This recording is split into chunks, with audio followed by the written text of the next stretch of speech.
If you want to learn how to clear Act 1 of Revising the easy way, then you are in the right place. There are 2 tough bosses that you need to beat before you can finish Act 1.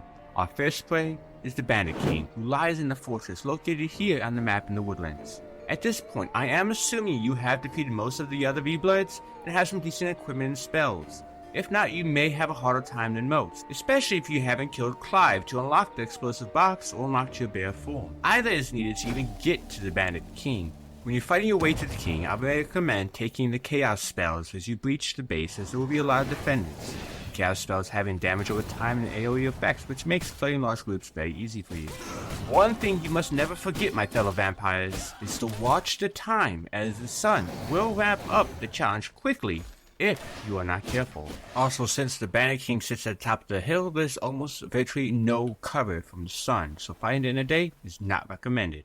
When we actually go to fight the Bandit King for real, we want to change our spells from Chaos to the Ice Magic spell Frozen Nova and the Unholy Magic Corrupted Skull. The Nova will slow down the King, while the Corrupted Skull will not only summon an undead to take the aggro of the King off you, but also cause him to take 15% more damage for the span of 5 seconds. This allows us to maximize our damage output. Personally, I like to use the Frozen Nova, then the Skull to slow him down so I can get in to damage him myself within that 5 seconds along with my undead minion. Bandit King does have a few skills that show up as he loses health. First is that he will summon his own minion once his health hits about 60% and lower. These are trappers and can really put you in a bad spot if the net catches you.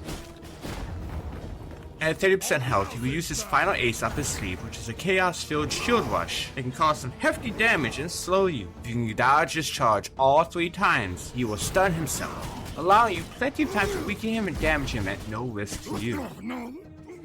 Upon defeat, you will unlock some crafting benches and gear needed for Act 2, as well as a Chaos skill point, which you can use for an ultimate ability. This will be super useful in the next fight with the V-Blood, who is more annoying, I say, to fight than the Bandit King. That is Nicholas the Fallen, who will AoE you to death if you're not careful.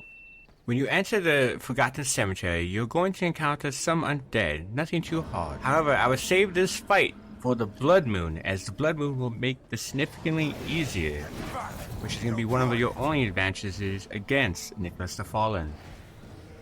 He is a user of unholy magic, so expect everything to come with a bit of a damage buff against you.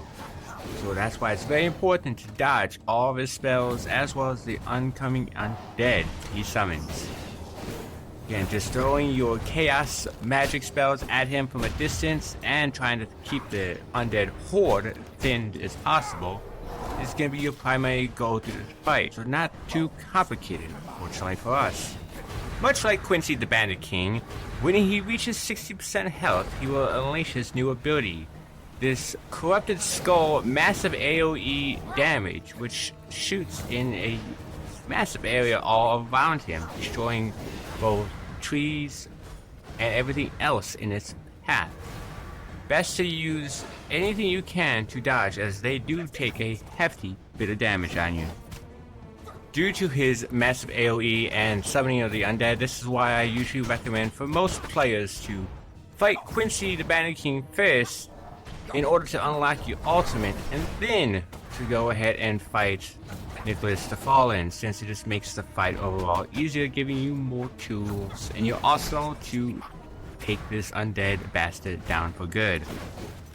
Now once you finally finish off Nicholas the Fallen, you are going to get one of the better rewards in Act 1, I will argue, and that is eventually going to be the paper press, which you will eventually use to unlock paper, which you can then use at the research bench to upgrade and find new recipes. So if you've liked what you've seen so far, stay tuned for more revising videos in the near future by making sure you subscribe and like this video, so that way you know people are still needing a hand.